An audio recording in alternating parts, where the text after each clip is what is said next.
ṣẹ̀sìn ni àti wá gbọ́ wípé ẹni tí wọ́n kéde gẹ́gẹ́ bí ẹni tí yóò bọ́ sórí ìtẹ́ àpèrè gẹ́gẹ́ bí ọba ó wá di ẹni tí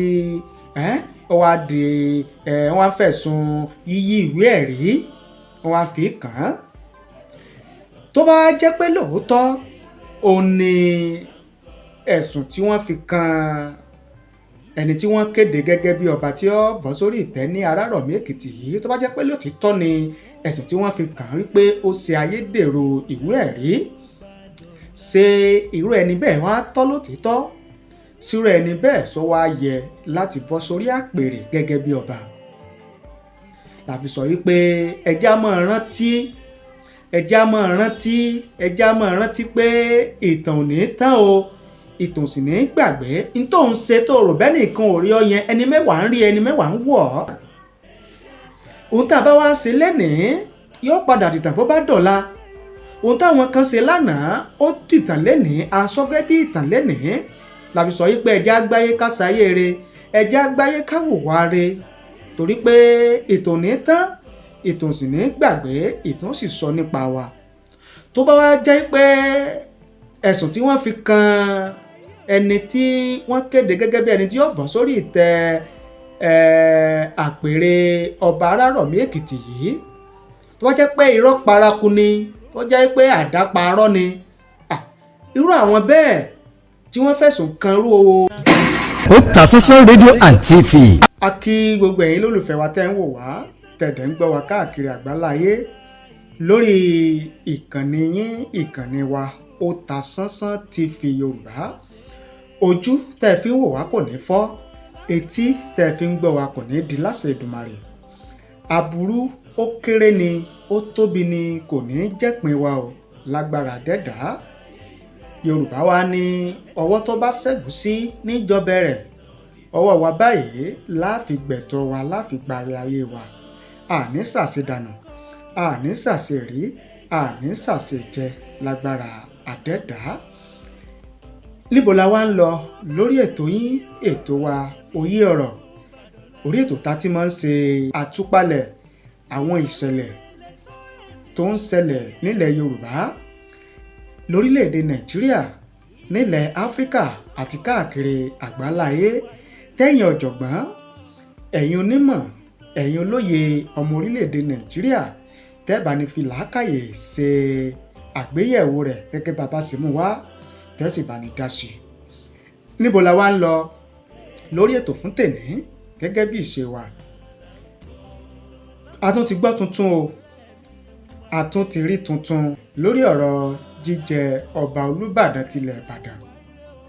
Kí la gbọ́, kí la rí, kí ló suyọ̀, kí la tún mú wá fún yín? A mú wá lórí ètò lónìí. Bákan náà a mẹ́nubà ìṣẹ̀lẹ̀ láabi èyí tó ṣẹlẹ̀ ní ìpínlẹ̀ Kano, níbi tí mọ́sálásí ńlá kan tó ti sọná tí àwọn èèyàn sì pàdánù ẹ̀mí wọn nínú ìṣẹ̀lẹ̀ náà. Àwọn wo ni wọ́n bá ṣẹlẹ̀ náà lọ? Báwo ni ìṣẹ̀lẹ̀ náà ti ṣẹlẹ̀? Kí ni ọ̀rọ̀ tí ìjọba ìpínlẹ̀ Kano, kí ni wọ́n sọ? Kí ni ìgbésẹ̀ tí wọ́n gbé lórí ìṣẹ̀lẹ̀ náà? Kí ni ìjọba orílẹ̀-èdè Nàìjíríà, kí ni wọ́n sọ lórí ìṣẹ̀lẹ̀ láabi ọ̀hún? A mú wá fún yín lórí ètò yìí náà ni. Bákan náà a mẹ́nubà ọ̀rọ̀ ọba kan nípínlẹ̀ Èkìtì, ọba Arárọ̀mí Èkìtì, tí ilé ẹjọ́ ní kó lọ máa ṣe fàájì, kó lọ máa najú ní àtìmọ́lé ọlọ́pàá lórí kíni, lórí ẹ̀sùn tí àwọn kan tí wọ́n fi kan ọba Arárọ̀mí Èkìtì, ọba tí wọ́n ṣẹ̀ṣẹ̀ yàn, tí wọ́n ṣẹ̀ṣẹ̀ kéde rẹ̀ gẹ́gẹ́ bí ẹni tí ó gorí ìtẹ́. Àdúrà mi ni pé kọ́bẹ̀ Èdùmàrè kó má jẹ́ ká ṣìṣe, kọ́bẹ̀ Èdùmàrè kó má jẹ́ kọ́tá yọ̀ wá, kọ́bẹ̀ Èdùmàrè kó má jẹ́ kásìrí wa ó tú fọmọ aráyé. Àdúrà tó yẹ kẹ́dà ó máa ṣe náà ni àdúrà àṣírí bíbò. Bí àṣírí ẹ̀dá bá ti ń bò ọmọ rọrùn ọmọ sẹ́pẹ́rẹ́ yọmọ níyì yọmọ gbayì yọmọ mọ̀ ṣe lójú ọmọ aráyé. Ṣùgbọ́n tí àṣírí ẹ̀dá bá ti bẹ̀rẹ̀ sí í tú ó ti yíwọ́ o. Kọ́bẹ̀ Èdùmàrè kó má jẹ́ kó yíwọ́ fún wa.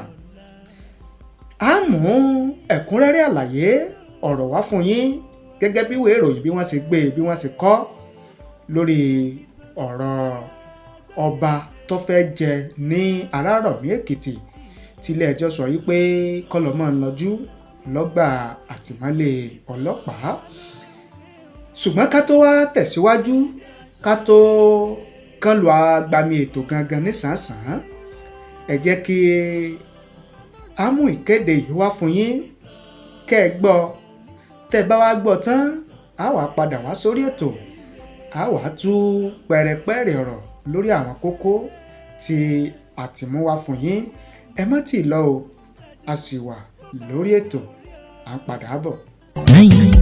Ó ta social media àtúntìdé o níbikíbi nígbàkúgbà iṣẹ́ wa ó kárí ayé. Ó ta social media ilé-iṣẹ́ tí Èdùmàrè gbé kalẹ̀ fún gbogbo ẹni ó fẹ́ ṣe ayẹyẹ bíi wedding, birthday, funeral, coronation, anniversary, concert, product launch àti bẹ́ẹ̀ bẹ́ẹ̀ lọ. Àwọn irinṣẹ́ wa kọjá bẹ́ẹ̀, professional camera wa mú sánsán, lightning wa mọ́lẹ̀ kedere, sound wa já tòròtò, drone camera wa wúni lórí, editing wa ò lẹ́gbẹ́, finishing wa kọjá bẹ́ẹ̀. Bẹ́ẹ̀ làwọn òṣìṣẹ́ wa kọ́ṣẹ́mọṣẹ́ pẹ̀lú ìrírí bá a ṣe gbé kámẹ́rà ya áńgù lóríṣiríṣi. Kódà bẹ́ẹ̀ fẹ́ ṣe documentary ẹ pè wá kábà yín gbé kalẹ̀ lára ọ̀tọ̀ pẹ̀lú owó tí ò gún pa. Àtúnbáni ṣe MC lóde ayẹyẹ gbogbo. Ẹ pè wá sójú òpó 07063291779. Iléeṣẹ́ wa wà ní nọ́mbà 13 Ọlágòkè Àkànó Street, Àbáyọ̀mí Ìwó Road, Ìbàdàn. Ó ta social media níbikíbi. A kí yín pé ẹ káàbọ̀ padà sórí ètò yín ètò wa Òye Ọ̀rọ̀ níkànnì Ó Ta Sánsán TV. Gẹ́gẹ́ bí a ti mú wá fún yín níbẹ̀rẹ̀ ètò, ẹni tí í ṣe ìyàwó ọ̀gá àgbà pátápátá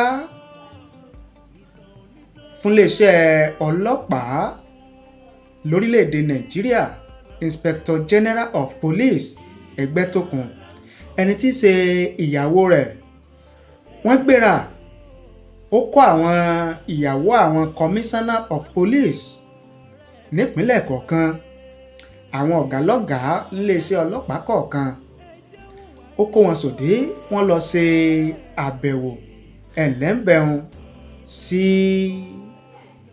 Ọba Owolabi Olakuleyin, ìyẹn ẹni tí àwọn ìgbìmọ̀ afọbajẹ nílẹ̀ Ìbàdàn léyìí tí bàbá Àgbàoyè Ràṣídì Adéwọ̀lú Ládọjà Ọ̀tún Olúbàdàn tilẹ̀ Ìbàdàn tí wọ́n léwájú rẹ̀ tí wọ́n fi orúkọ rẹ̀ sọwọ́ sí gómìnà ìpínlẹ̀ Ọ̀yọ́ gẹ́gẹ́ bí ẹni tí yóò máa bọ́ sórí ìtẹ́ Olúbàdàn tilẹ̀ Ìbàdàn, Ọba Owolabi Olakuleyin. Àwọn ìyàwó lọ́gàlọ́gà níléeṣẹ́ ọlọ́pàá wọ́n gbéra wọ́n lọ ṣàbẹ̀wò sí bàbá, wọ́n bá bàbá láyọ̀ àtàláfíà, inú bàbá sì dùn, ara bàbá yá láti gbàlejò àwọn ìyàwó ọ̀gá ọlọ́pàá lórílẹ̀‐èdè Nàìjíríà. Bàbá kí wọn káàbọ̀, bàbá kí wọn pé wọ́n ṣe wọ́n kù fọmọnìyàn ṣe, wọ́n kù fẹ́ bí wọ́n ṣe rántí àwọn pé àwọn tọ́ o, àwọn yẹ lẹ́ni tí èèyàn wá kí nímúra sílẹ̀ fún ètò àti ayẹyẹ gbígbọ̀pá àṣẹ gẹ́gẹ́ bí Olúbàdàn kẹtàléní ogójì nínú ìtàn ilẹ̀ Ìbàdàn. Ìwé ìròyìn gbé, ìwé ìròyìn kọ. Báwo ni ìwé ìròyìn ṣe gbé? Báwo ni ìwé ìròyìn ṣe kọ? Àwọn wo ni wọ́n kọ́ wọ́rìn yàtọ̀ fún àwọn ìyàwó ọ̀gá ọlọ́pàá lórílẹ̀‐èdè Nàìjíríà? Àwọn wo ni wọ́n tún kọ́ wọ́rìn pẹ̀lú ìyàwó ọ̀gá ọlọ́pàá pátápátá láti lọ ṣe àbẹ̀wò sí Ọba Owolabi Olakuleyin? Ìwé ìròyìn gbé, ìwé ìròyìn kọ. Báwo ni wọ́n ṣe gbé? Báwo ni wọ́n ṣe kọ? Ẹ farabalẹ̀ ẹ jẹ́ kí a mú wá fún yín. Tá a bá wá gbọ́ tán a wá padà wá lórí ètò, a wá tẹ̀síwájú. Ẹ má tíì lọ, ẹ kú kalẹ̀, à ń padà bọ̀. The wife of the Inspector General of Police and President of the Police Officers' Wives Association, Elizabeth Egbetokun, on Tuesday led wives of other police staff hierarchy to the palace of Olubadan Designate, Oba Owolabi Olakuleyin in Ibadan, the Oyo State capital. Punch Online reports that the seat became vacant after the demise of Oba Lekan Balogun, who died at the age of 81 after 2 years of reign. The visit had in attendance the Osi Olubadan of Ibadan land, Oba Ede Oluwole Osi Balogun of Ibadan land, Oba Lateef Adebimpe Ashipa Olubadan of Ibadan land, Oba Kola Adegbola, the president of Ibadan compound head, Magaji Asimiyu Ariori, the state commissioner of police Adebola Amsat, and a host of others. Bó ṣe jẹ́ òun náà ni ẹ ti gbọ́ tí àmúwá fún yín gẹ́gẹ́ bí ìwé ìròyìn bí wọ́n ṣe gbé bí wọ́n ṣe kọ. Ẹ wá jẹ́ ká tẹ̀síwájú lórí ọ̀rọ̀ ọba tí wọ́n ṣẹ̀ṣẹ̀ yàn ní Arárọ̀mí Èkìtì tó ń kojú ẹ̀sùn méjì nílé ẹjọ́ léyìí tí àwọn èèyàn kan tí wọ́n fi kàn án tó sì ń jẹ́jọ́ rẹ̀ lọ́wọ́lọ́wọ́ níwájú ilé ẹjọ́. Ṣùgbọ́n tó wá ṣẹlẹ̀ nílé ẹjọ́ eléyìí tí ìjókòó rẹ̀ wáyé ní ọjọ́ ajé Monday ogúnjọ́ bẹ́ẹ̀ ni ogúnjọ́ oṣù karùn-ún ọdún 2024 tá a wà yìí, ó ní wípé lákọ̀ọ́kọ́ ẹ̀sùn tí wọ́n fi kan ọba yìí, ìyẹn ọba tó ṣẹ̀ṣẹ̀ jẹ tí wọ́n ṣẹ̀ṣẹ̀ kéde orúkọ rẹ̀ ìyẹn ní Arárọ̀mí Èkìtì, ó ní wípé wọ́n ní ọba yìí wọ́n ló ṣe ayédèrú ìwé ẹ̀rí wípé òun jáde níléèwé fásitì ìlú Ìbàdàn, University of Ibadan, tó sì ṣe ayédèrú ìwé ẹ̀rí tó tún wá fi ayédèrú ìwé ẹ̀rí yẹn gbaṣẹ́ ní ilé ìwòsàn ẹ̀kọ́ṣẹ́ ìṣègùn nípínlẹ̀ Èkìtì, fásitì ìpínlẹ̀ Èkìtì. Bákan náà wọ́n ló ṣe ayédèrú ẹ̀dà ìwé ẹ̀rí pé ayọ̀ǹda rẹ̀ o fún ètò ìsìnrú ìlú ní orílẹ̀-èdè Nàìjíríà, tó sì tún lo ìwé ẹ̀rí yẹn, ayédèrú ìwé ẹ̀rí yẹn náà tó fi gbaṣẹ́ ní ọgbà ilé ìwòsàn ẹ̀kọ́ṣẹ́ ìṣègùn fásitì ìpínlẹ̀ Èkìtì. Ṣùgbọ́n nínú àwíjàre ọba Arárọ̀mí Èkìtì tí wọ́n ẹ̀sẹ̀ dárúkọ rẹ̀ yìí tó fẹ́ jẹ, ó ní wípé òun ò jẹ̀bi ẹ̀sùn tí wọ́n fi kàn án pẹ̀lú àwíjàre. Ṣùgbọ́n nígbẹ̀yìn pẹ̀lú atótónu lọ́tùn lósì, ilé ẹjọ́ padà sún ìjókòó ìgbẹ́jọ́ sí ọjọ́ 23 oṣù karùn-ún ọdún 2024 tá a wà yìí. Àwọn tí wọ́n wá jẹ́ agbẹjọ́rò fún ẹni tí wọ́n fẹ̀sùn kàn, ìyẹn ọba tó fẹ́ jẹ ní Arárọ̀mí Èkìtì yìí, wọ́n wá ní kí wọ́n yọ̀ǹda oníbàárà wọn fún àwọn káwọn máa mú lọ sílé kó wá máa tilé jẹ́jọ́. Ṣùgbọ́n adájọ́ tó ń jókòó gbọ́ ẹjọ́ yẹn, ó ní kò sí tọ́jọ́, ó ní kí ọba tó fẹ́ jẹ ní Arárọ̀mí Èkìtì yìí kó wà ní àtìmọ́lé iléeṣẹ́ ọlọ́pàá ní ìpínlẹ̀ Èkìtì. Ìròyìn gbé, ìròyìn kọ, báwo ni ìròyìn ṣe gbé, báwo ni ìròyìn ṣe kọ, kí ni ohun tí ìròyìn sọ gan? Ẹ farabalẹ̀, ẹ jẹ́ ká mú wá fún yín. Tá a bá wá mú wá, tá a bá padà dé, a wá tẹ̀síwájú nínú àtúpalẹ̀ ọ̀rọ̀ wa.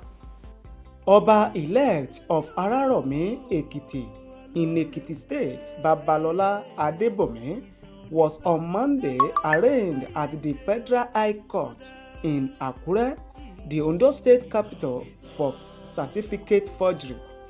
According to the Vanguard, the 48-year-old monarch from the Ijero local government area of the state was arraigned on 2-count charge. They bordered on forging a certificate from the University of Ibadan and presenting the same certificate to the University Teaching Hospital, Ado Ekiti, for a job in 2008. He was also said to have forged his discharge certificate from the National Youth Service Corps and presented same certificate to the University Teaching Hospital for the job. The charges sheet number FHC/AK/16/2024 read in part, and I quote, that you, Babalola Babatunde, on or about the 15th day of January 2008 at the University Teaching Hospital, Ado Ekiti, within the jurisdiction of his honorable court, did make and alter a forged certificate, a forged University of Ibadan result, which you knew to be false, and with the intent that it may be used or acted upon as genuine by the University Teaching Hospital, Ado Ekiti, to offer you a job, and thereby committed an offence punishable under Section 1, subsection 2C of the Miscellaneous Offences Act. However, Babalola pleaded not guilty to the charges, while his attorney, Atta Paul, said he had filed an application on notice and prayed the court to give the application hearing. The prosecution attorney, Itunus Osobu, told the court that he was yet to read the issues raised by the defendant's attorney in his reply to the counter affidavit he filed. Osobu added that he would be presenting 2 witnesses before the court to prove the charges. The defendant's attorney therefore prayed the court to release the Oba-elect on bail, promising that he would not jump bail. When asked if the defendant has any surety, Atta said Babalola has a younger brother who is a businessman based in Akure, Ondo State capital. He added that the defendant-in-law has a property in Akure and prayed the court to present the defendant to the nearest police station pending the adjournment dates.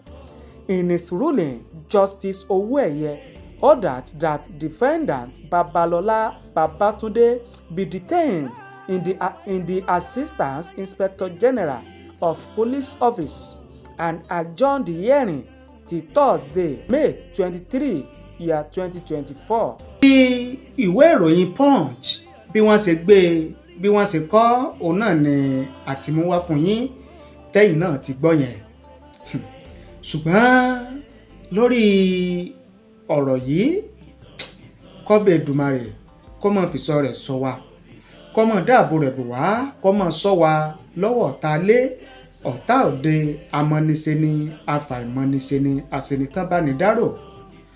Kọ́bẹ̀ Èdùmàrè kó má jẹ́ ká sírí wọ́n tú o fọmọ aráyé, torí pé ẹni tá sírí ẹ̀ bá ti tú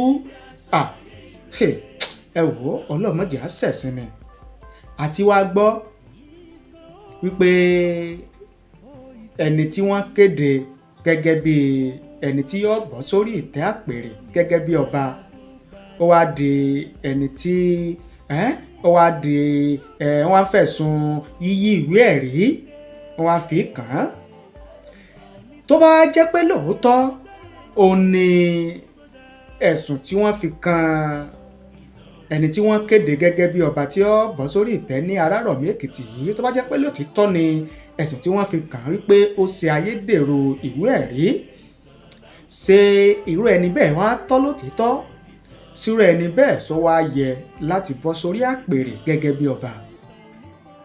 Làfi sọ wípé ẹjá máa rántí pé ìtàn ò ní tán o, ìtàn sì ní gbàgbé. n tó ń ṣe tó rò bẹ́ẹ̀ nìkan ò rí ọ yẹn, ẹni mẹ́wàá ń rí, ẹni mẹ́wàá ń wọ̀ ọ́, ayé sì ń wò mí, ayé ń wò wọ́n náà. ohun tá a bá wá ṣe lénìí yóò padà dìtàn bó bá dọ̀la. ohun táwọn kan ṣe lánàá ó dìtàn lénìí, aṣọ́gẹ́ bí ìtàn lénìí. Làfi sọ wípé ẹjá gbáyé ká sáyé re, ẹjá gbáyé ká wùwá re, torí pé ìtàn ní tán, ìtàn sì ní gbàgbé, ìtàn sì sọ nípa wa.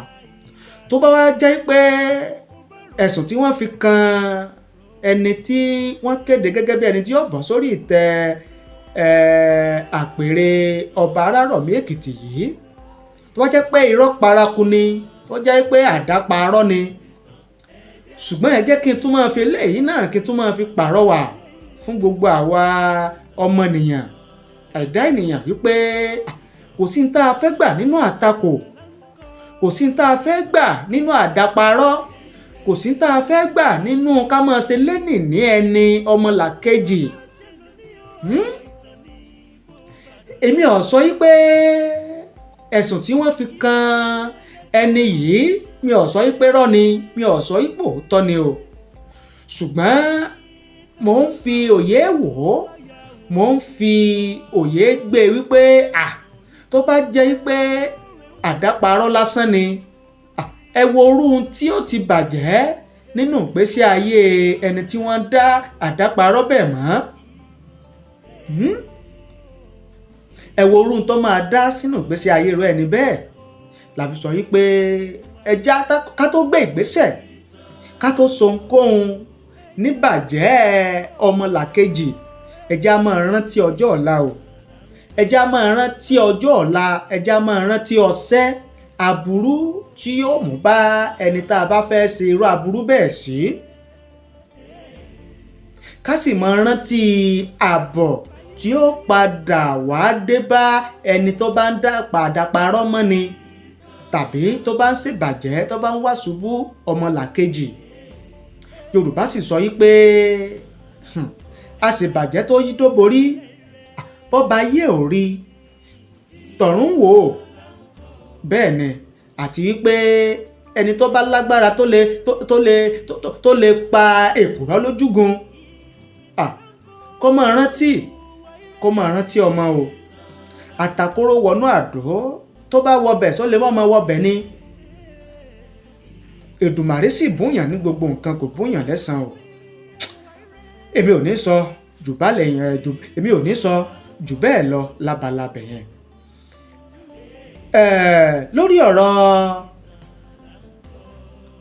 mọ́sálásí tí àwọn mùsùlùmí kan tí wọ́n ti ń kírun ní ìlú Kano tó jóná tó sọná, ẹni tí í ṣe ààrẹ orílẹ̀-èdè Nàìjíríà ó ti sọ̀rọ̀, ó ti rọ àwọn agbófinró, àwọn òṣìṣẹ́ ètò aláàbò ní ìpínlẹ̀ Kano lágbègbè tíṣẹ̀lẹ̀ yẹn ti ṣẹlẹ̀ láti ṣe ìwádìí, ẹ̀kúnrẹ́rẹ́ ìwádìí ọ̀fíntótó tó rinlẹ̀ láti mọ wúlẹ̀wúlẹ̀ ohun tó fa ìṣẹ̀lẹ̀ láabi tí mọ́sálásí tó fi ń jó, tó fi di pé àwọn èèyàn ń pàdánù ẹ̀mí wọn nínú ìṣẹ̀lẹ̀ yẹn. Ìròyìn gbé, ìròyìn kọ, báwo ni ìròyìn ṣe gbé, báwo ni ìròyìn ṣe kọ, ẹ farabalẹ̀, ẹ jẹ́ ká mú wá fún yín kẹ́yìn náà gbọ́ ohun tí ààrẹ orílẹ̀-èdè Nàìjíríà, ohun tí wọ́n sọ lórí ìṣẹ̀lẹ̀ láabi ọ̀hún. Ẹ má tì í lọ o, ẹ kú kalẹ̀, a sì wà lórí ètò, à ń padà bọ̀.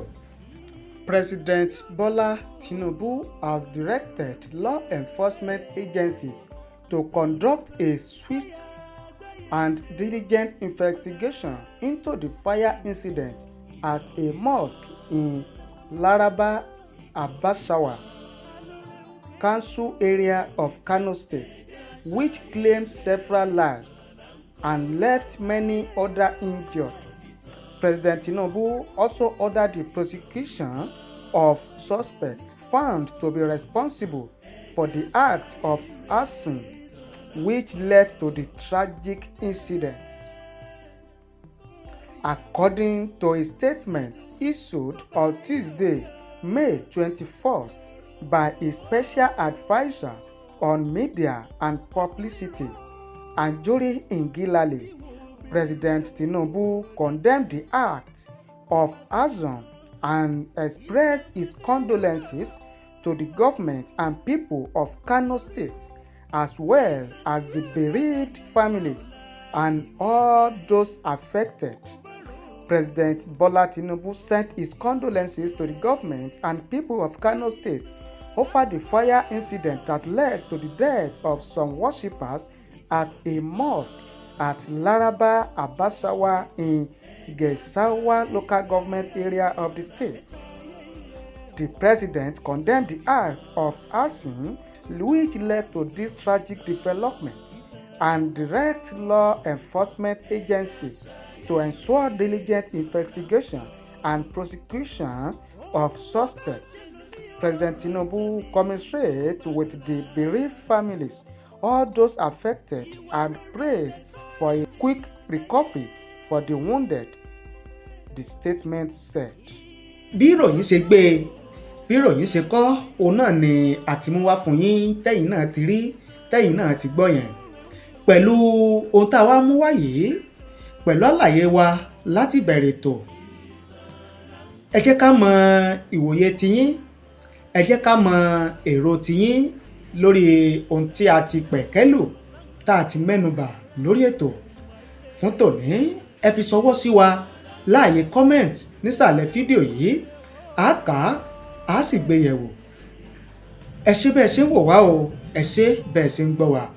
Ojú tẹ́ fi ń wò wá kò ní fọ́, etí tẹ́ fi ń gbọ́ wá kò ní di láṣẹ Èdùmàrè. Orúkọ tèmi ò yípadà o, Tajudeen olówó òkèrè lórúkọ tèmi. Ìnàjò ẹkùn tí bọdẹ lẹ́rù ní gbogbo ìgbà, ẹ̀ṣọ́ Ìkòyí ni mí, Ìkòyí ẹ̀ṣọ́ ilé baba tó bí mi lọ́mọ. Títí ọ̀la tátún pàdé lórí ètò. Ìbànújẹ́ ó kéré ó tóbi ni kò ní jẹ́pin mi, kò ní jẹ́pin gbogbo etí tó ń gbọ́ mi àtọ́jú tó ń wò mí láṣẹ Èdùmàrè. Ẹ ṣé o, àdúpẹ́ àmọ̀rírì yín.